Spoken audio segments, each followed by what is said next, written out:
Hello everyone, स्वागत है आप सभी का एक नए वीडियो में। हम लोग यूनिट 3 दो चर वाले रैखिक समीकरण युग्म को हल कर रहे हैं। इसमें आपका एक्सरसाइज 3.3 चल रहा है, जिसका पहला प्रश्न आपका कंप्लीट हो चुका है। तो हम लोग दूसरा प्रश्न जो है आज हल करेंगे। दूसरा प्रश्न है, निम्न समस्याओं में रैखिक समीकरणों के युग्म बनाइए और उनके हल यदि उनका अस्तित्व हो विलोपन विधि से ज्ञात कीजिए। दूसरा क्वेश्चन यह है, इसका जो पहला पार्ट है वो ये है कि यदि हम अंश में एक जोड़ दें तथा हर में एक घटा दें तो भिन्न एक में बदल जाती है। यदि हर में एक जोड़ दें तो यह 1/2 हो जाती है, वह भिन्न क्या है। ठीक है, ये आपका क्वेश्चन है। तो आइए इसको हल करते हैं।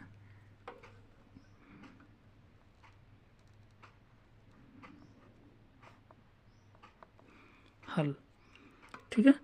तो आपको पता है कि भिन्न क्या होता है। देखिए, भिन्न होता है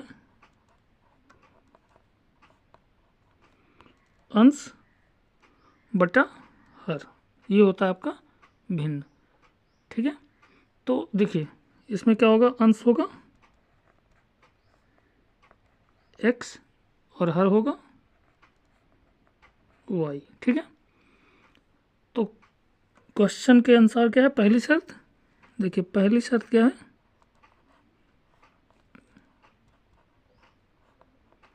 पहली शर्त है कि अगर हम अंश में एक जोड़ दें, यानी कि x में एक जोड़ दें, ठीक,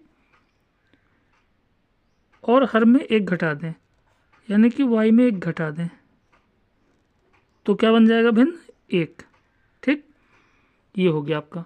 और दूसरी शर्त क्या है,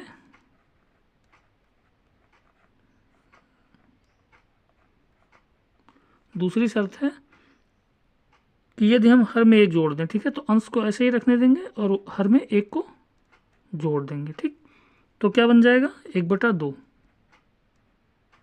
1/2 बन जाएगा। ठीक है, ये दूसरी शर्त है आपको।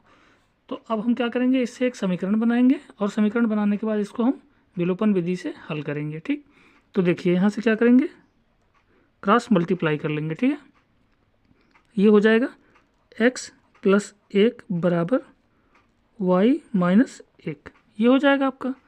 एक साइड कर लेंगे तो x - y, इधर जाएगा ये माइनस हो जाएगा तो -2 हो जाएगा, क्योंकि -1 पहले से है, ये +1 इधर जाएगा -1 और ये -2 हो जाएगा। ठीक है, तो ये आपका पहला समीकरण। ठीक, अब इसको हल करते हैं। देखिए इसको भी क्रॉस मल्टीप्लाई करिए, तो 2x बराबर y + 1, y को इस साइड कर लीजिए तो 2x - y बराबर 1, ये हो गया आपका दूसरा समीकरण। ठीक,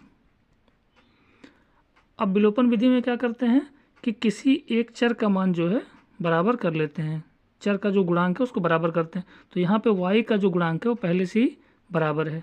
ठीक है, तो इसमें हम कुछ नहीं करेंगे, अब इसको सीधे घटा देंगे। ठीक है, तो लिखेंगे समीकरण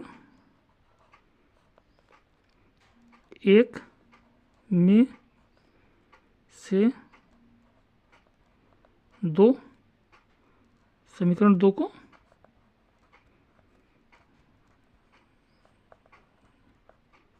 घटाने पर। ठीक है, तो क्या करेंगे, देखिए 1 में से 2 को घटाना है तो x - y बराबर -2, ये हो गया आपका। और ये है 2x - y बराबर 1, ये हो गया आपका। अब इसको घटा देंगे, तो आपको पता है कि घटाने पे चिन्ह बदल जाते हैं। ठीक है, तो देखिए यहाँ पे प्लस तो यहाँ हो जाएगा माइनस, यहाँ पे माइनस है तो यहाँ पे प्लस हो जाएगा, और यहाँ पे प्लस है तो यहाँ माइनस हो जाएगा, ये हो गया आपका। अब क्या करेंगे, x में से देखिए 2x को हटाएंगे तो -x बचेगा, ये y वाला टर्म कैंसिल हो जाएगा, बराबर -2 और -1 -3 हो जाएगा।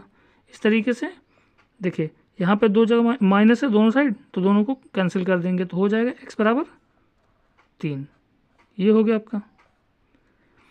x का मान किसी एक समीकरण में रख के y का मान निकाल लेंगे, तो x का मान समीकरण 1 में रख दीजिए। ठीक है, समीकरण 1 में रखने पर, ठीक है, तो देखिए x का मान समीकरण 1 में रख देंगे तो 3 हो जाएगा, -y बराबर -2।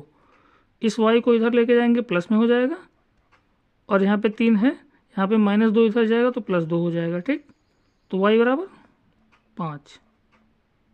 ये आपका y का मान निकल गया है। ठीक, तो इस तरीके से x और y का मान जो है विलोपन विधि से हमने ज्ञात कर लिया है। ठीक है, अब भिन्न क्या हो जाएगी, तो देखिए भिन्न हो जाएगी आपकी, क्योंकि भिन्न हमने माना था x बटा वाई, तो भिन्न हो जाएगा x का मान 3 और y का मान 5। तो ये हो जाएगा आपका भिन्न। ठीक है, ये आपका आंसर हो जाएगा। उम्मीद करते हैं कि आपको ये क्वेश्चन अच्छे तरीके से समझ में आया होगा। ठीक है, तो इसको आप खुद से एक बार हल करने का प्रयास करिएगा। अगर ना समझ में आया होगा तो कमेंट में आप पूछ सकते हैं। वीडियो अगर आपको अच्छी लगी हो तो वीडियो को लाइक करिए, शेयर करिए और चैनल को सब्सक्राइब करिए। धन्यवाद।